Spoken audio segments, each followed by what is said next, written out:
is the code name for America's daring, highly trained Special Mission Force. Its purpose What's up, guys? to defend human freedom against Cobra. I got my copy of G.I Joe, Mission Critical. Organization determined to rule the world. I think I went online. I don't remember.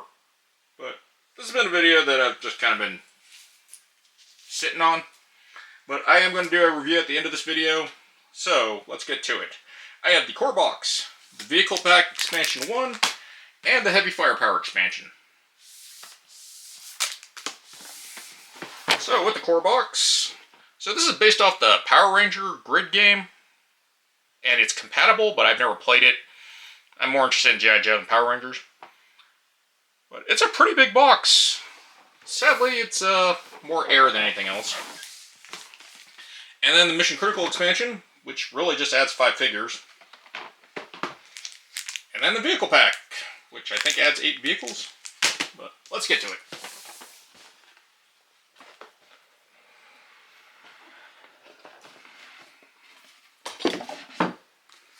So we have our manual. I've already read through it. Game looks fairly simple. I'm going to try to actually get a play and review going. So that way you guys can catch that at the end of the video. It's probably going to be at first impressions until I actually play through everything. But so far the game seems really simple. It has some hand management stuff that I like. And the G.I Joe card game, it kind of goes into, which is the reason I got this. There's a little quick start here if you're familiar with the Power Rangers Heroes of the Grid. And then here we have our tokens, which, well, being this big, it never stays in place. But yeah, you got these 4 double-sided locations, and they surround a central location. You have to go stop Cobra, because for some reason they are the weirdest terrorist organization I can think of as an adult. And I say that loosely as in, they're really incompetent at their job, but they seem to have to be really good with money, because who else could invest in a weather dominator in a jungle laboratory and still fail non-stop? I mean, there's a space station. Huh. So here we have our board. I know that's the vehicle pool. Very similar to how the card game works with the vehicle thing.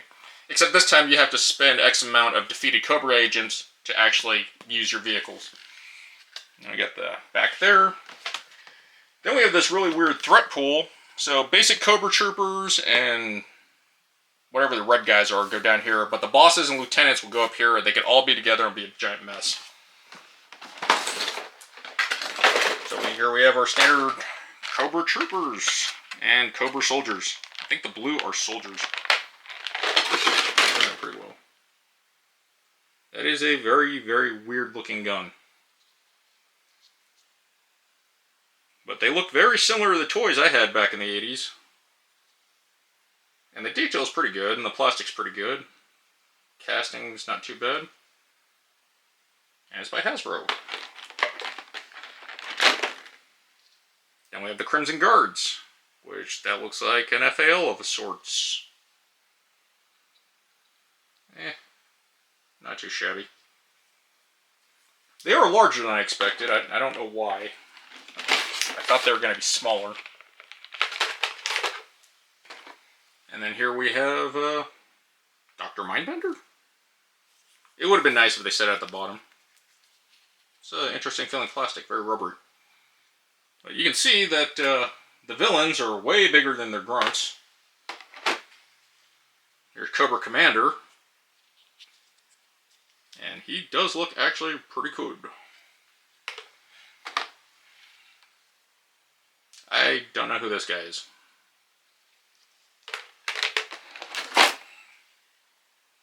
I believe this is Major Blood with a revolver. And of course we have the Baroness, who looks more similar to the movie adaptation with, what's her name? Selena Gilroy? I can't remember. But she is a nemesis, which is just a random enemy that pops up and attacks her characters personally, versus the lieutenants. Only Cobra Commander is the boss, and you have to defeat him twice, apparently. But there's 3 lieutenants in the core box, and you're going to have to play with 2 of the 3. So it adds some variety. Not much. But with the way this is marketed, I definitely see expansions coming out in the future. I mean, Renegade pretty much has long-term plans for all this stuff. So we have Duke, Scarlet, Snake Eyes, Cover Girl, and Stalker. Duke is a first sergeant. Okay. Scarlet, counterintelligence. Snake Eyes, solo operator. Cover Girl is a tank driver. And Stalker is an adaptive ranger. I honestly don't know if these are like personality quirks or what. We have our vehicles. So this is the cost up here that you have to spend, and every time you defeat Cobra agents, you're going to put them on that little tracker, and then you just discard them to bring these and use them. So we have a cannon, flat cannon, multi-missile system, a Mobat, the Ram motorcycle, of course the Vamp, which is the common vehicle in the card game, and the Wolverine. I used to have that back in the day. The minis don't sit too well in their packaging. Look, it's the pulse rifle from Aliens with the master key. Yeah, something about G.I Joe from the 80s that just is nostalgic to me and why I still like G.I Joe, even though G.I Joe is really bad. Like, just bad as in bad writing, bad storylines. But when you're a kid in the 80s and you're just like, oh yeah, this is cool, America. But it was definitely designed to sell toys. Scarlet's kind of neat. Kind of wish they had a little crossbow. We have Snake Eyes here with the super bent sword, but that's fixable. But Snake Eyes is always cool. Everyone loves a silent ninja. And then we have Duke with something absurd. That is a really ugly, weird gun. But each character has a deck of 10 cards, and that's going to be used for their defense and offensive abilities. We have these dice, which are, I'm pretty sure they're the same dice for the card game, except they look bigger. I'll have to compare that later. And then we have the enemy decks. So, like I said, there's a lot of empty space in here. I'm not super surprised, just because the minis are pretty big. But I think the packaging could have been done a little bit smaller, because it's not the best. And I really can't remember what I paid for this, because I used my coupon for it.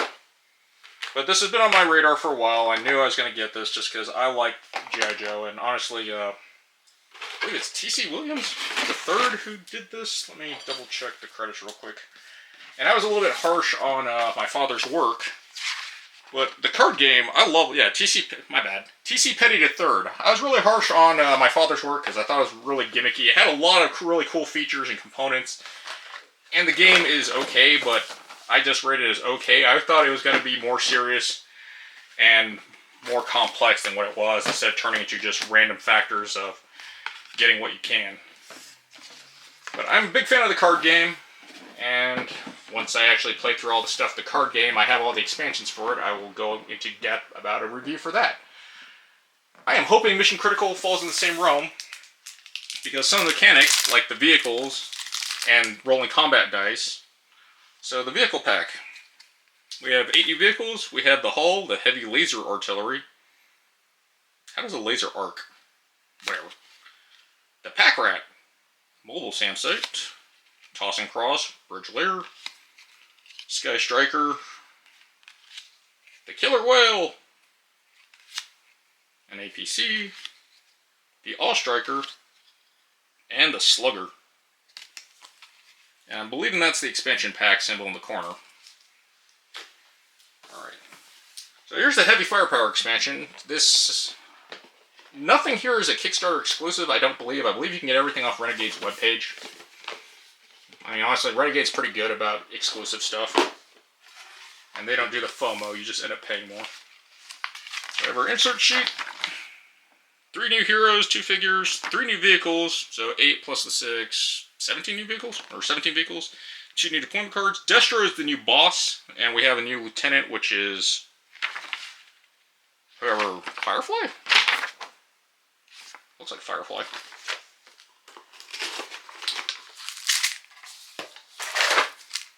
So we have our new vehicles. A hang glider, apparently. We have Falcon Glider, the dragonfly, and the shark. We don't have Deep Six and we have the shark. Odd. We got Roadblock, who's into heavy weapons, Gung Ho, who's the jungle specialist, and Bomb Strike, forward air control.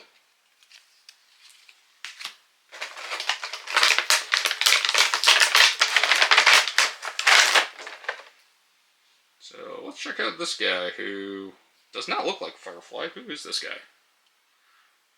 I mean, he's a cool looking model. And then we have Destro here, Mr. Chrome Dome. So it's cool that we actually have Destro and the Baroness together.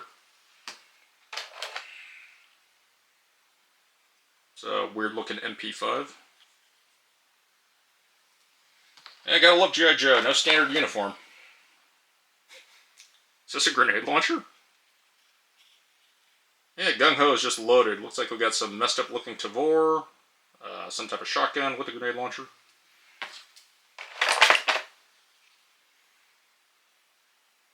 Is this Roadblock?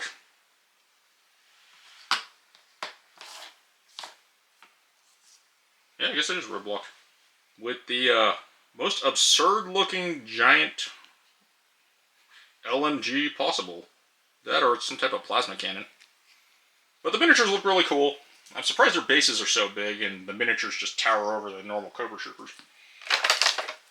But they get their 30 card decks and we get the Lieutenant decks. But that is what comes in. Mission critical for the expansion. And yeah, it's weird they do these little expansions, but I'm actually really glad they do this. Alright, so I will get this, and we'll go on to the review next. Or at least a first impressions of what the first game feels like.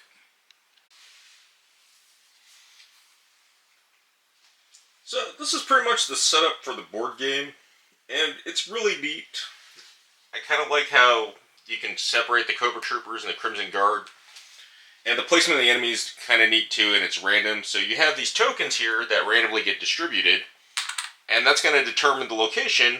And the next card you flip over, well, that'll tell you where the guys are. So this will be the Crimson Guards, and you're going to dump 3 of them at the globe location. And that's actually really cool because it flips back and forth.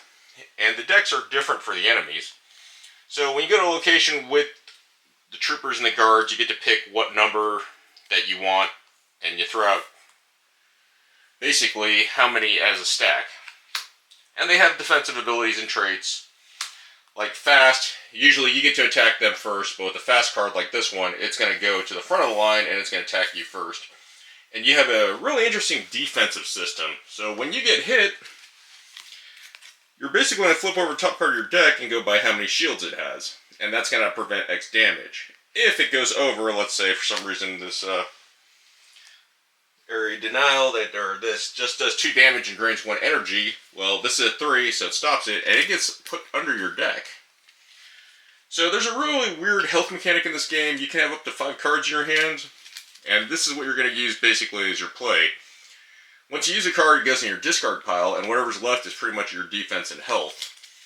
So it's a neat system. Kind of forgot about some parts of that. And like I said earlier, every time you defeat a Cobra Trooper, you're going to put them in this little red slot. If you run out of troopers, and you can, they tell you to put damage markers instead for the spot. And anytime during the mission, it's not an action, you can remove X amount of troopers to do the ability, and that weapon system gets used in play. So, really neat feature. I do like the game. It is a little clunky, and I think it's just because there's not a lot to it right now. There are expansions coming out. I know Sergeant Slaughter's one of them, and there's another box, kind of like the Heavy Firepower expansion coming out. I think that one has Firefly, I don't know. I will put a screenshot of what Renegade has on pre-order. They're also releasing a Transformers crossover for the G.I Joe card game. I don't know how I feel about that, but I'll probably get it just because it's part of the card game. And I do like the card game, and I will do a video review of that eventually. It's just I've been kind of busy with a lot of other stuff. But the gist of G.I. Joe is you basically go around, you defeat Cobra Troopers. You're hoping that they don't put a lot of threat on, because once too much threat gets put on, and that has to do with this numbers here, it basically has an overflow thing, and once everything's covered, or if for some reason home base runs out of energy, the G.I. Joes lose. There are random bosses, and they're like the lieutenants. So you get 2 of them at random, and then you fight the big bad. So to defeat a lieutenant, you have to defeat 4 of their attack cards in the top row, and they're gone, they're done. And the cool thing is, if you defeat the lieutenants, all the troopers go away, so you don't have to deal with them. As far as the boss Cobra Commander, and Destro, you have to remove 6 cards. So it means you gotta beat him up the first time, and then fight him again. And Cobra Commander's really kind of powerful. And it ran into one of the issues I thought about the game, and my buddy was just like going off on how cheap it was. There is actually not enough Cobra Troopers and Crimson Guard to fill the whole board for Cobra Commander shenanigans. Which, you know, you need 24, and I think there's only 20. Or, let's see, there's 12 of each. Alright, I think it's 28 then. Something like that. I can't remember the exact number. My friend was going off on it. So that's why they tell you to use the damage tokens and markers. The energy system's really neat. Mainly because some of your card abilities require you to spend energy, and energy is used in a group pool. So it's kind of neat that everyone gets committed and everyone dumps an energy on the board, and you can use this energy shared. So if someone's going to play a really good card, like Cover Girl has a really powerful card where you can discard a vehicle in the row, and it's going to deal whatever the printed damage is. You don't get to use the vehicle, but you get to use it for direct damage, which is a great guarantee. Problem is it costs 3 energy. And energy is a resource that you don't get a lot of. You got to be really careful about it, but there are ways to gain it during your turn. You can do actions to get it, play cards to get it. But there's a lot of modifiers in the Cobra Troopers, the guards, and the bosses that affect that. But overall, the game is really neat. It does run a little bit long just because there's a lot of fires you have to put out. And we lost our game because we didn't realize how powerful Cobra Commander could be. We were under the impression if we can get him out as fast as we can, we just win and we wouldn't have to deal with the clutter of the board. But we had Cobra Troopers and Crimson Guards everywhere, and it just overran us. But it was a really fun experience. It was the first game. There is a difficult side, which on the other side of this board, it is these red panels. So that increases the difficulty. But so far, there's only 4 locations. 8, I guess, if you count the flipping. But with how modular the game is, I see the game coming out with a lot of stuff in the future. I don't know if they're going to include more board maps with their new expansion. It looks kind of small, so I doubt it. I think it's just figures. But the game has a lot of potential for the future.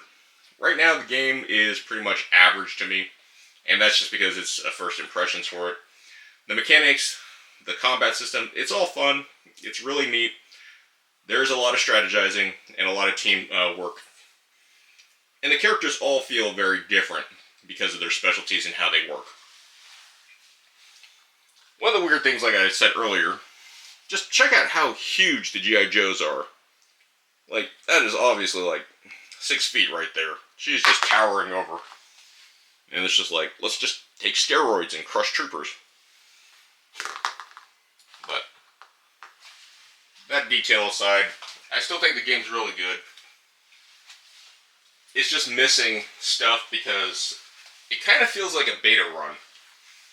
I don't know how confident they are with the product. I know the Power Ranger one was doing really well, but I'm not a big Power Rangers fan. I thought it was really cheesy and bad, and I mean, honestly, it came to the US in the late 90s, and my taste kind of evolved. G.I. Joe still has a nostalgia for me on what it is, and the movies, they're bad, but I actually kind of enjoy the movies too. So, and all the military stuff is nonsense once you've actually been in the military and see how things are. Like, that's not how the military works. It's obviously written by like a 12-year-old. But the game is fun. The dice rolling mechanic, it is the same as the card game. These dice are bigger than the card game dice, but they're the same dice. And I know they have a red, white, and blue dice set that I don't care about, so I didn't get it. But overall, I think Mission Critical, it's a good first step, and I hope that Renegade continues with the game because there is a lot of potential for how this can go. And I do like the modularity. I do like the fact that the enemies can be set up randomly. And it's almost like the card game where there is a different mission, but you kind of have to build your own story for the mission. The card game actually has mission objectives and goals and tells you a story. A loose story, but it's still trying to build a story and a uniqueness system. This, it's more straightforward, but because of how limited everything is, and because, like I said, I feel like this is like a beta run, the potential is there. The game can be a little wonky, and I think that's just some balancing issues. Mainly because, like I said, I think this feels like a beta. But the potential is there, and I look forward to future releases of how the game's going to go. Overall, right now, I would say this is a good buy if you're really into like G.I Joe, and you kind of like the Power Rangers system. The combat's really neat. It's not really a deck builder. It tries to seem like one, but it's not. It's different enough from the card game that you're not getting the same thing. I honestly enjoy the card game more than this game, but I've only played this game about twice now. One time with a group and one time by myself. And I think that it's a good first step. I'm hoping that Renegade continues with their investment because they bought all the G.I Joe IP, I guess, to make board games. So the future looks like it's going to go bright, and it's something that you might be interested in getting into right now at the ground level. As far as space, everything fits perfectly in the boxes. The sleeve cards, little tight, kind of a pain to get out, but they fit. So overall, this is buy if you like G.I. Joe, and if you see the future potential of it, continue it. I'm going to probably pick up the expansions for the game, because I want to see where this game is going. I think has a lot of potential, and that's what I'm basing everything off of right now. So once I get the expansion, play a few more games, get some more input from other people, I will give a final score. But so far right now, this is definitely try before you buy, unless you're really into G.I. Joe, and unless you like threat management, you like the randomness. But I think the card game is a better game, and the card game is also designed by T.C. Williams III, I believe. Let me go grab the box. Or T.C. Petty. I don't know why I keep on saying Williams. There has to be some reason that name sticks out. But T.C. Petty, he did a really good job with the G.I. Joe card game. I actually really like the card game. I like the expansions for it. I like the mechanics for it. And he tried to transition over to a board game, but it's clunkier than the card game. I think the card game is a better system. But there's a lot of potential in this game, and that's what I'm really hoping that it kind of addresses some of my weird gripes. But again, haven't played it enough to fully go into detail. The mini thing, yeah, it kind of sucks. They don't give you enough Cobra Troopers and Crimson Guards, but whatever. It's not like these damage markers don't count, because you're really just using these guys here to hold that. And honestly, if you're playing the game right, you're expending Cobra Troopers constantly to dump vehicles, because they're really, really helpful. They do add a uniqueness. I have to say that the vehicle expansion pack is kind of a requirement, because there's just not enough vehicles in the core set. And with the heavy power expansion, it's just not enough. And some of the vehicles are not that good. But again, I think everything is situational.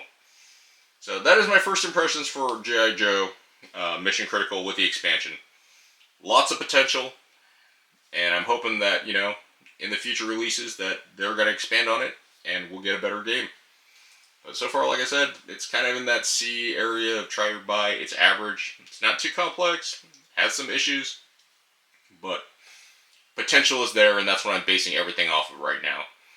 And like I said, the way Renegade's going, I think they're going to actually continue the product line, and we'll see how it goes from there. Other than that, if you guys like what I'm doing, please subscribe. If you got any comments, please tell me what you want to see in the future. I know I am getting, the Great Wall reprint from Awakened Realms. That's coming in soon. I think I'm getting The Witcher, since I have a shipment coming in from Poland. So I think The Witcher Kickstarter is finally getting delivered, but I haven't got any updates on that. And I have some other weird stuff that I don't know what's coming in. I was hoping to get the Forgotten Age out for Arkham Horror the card game, but my game store did not get a copy of that yet.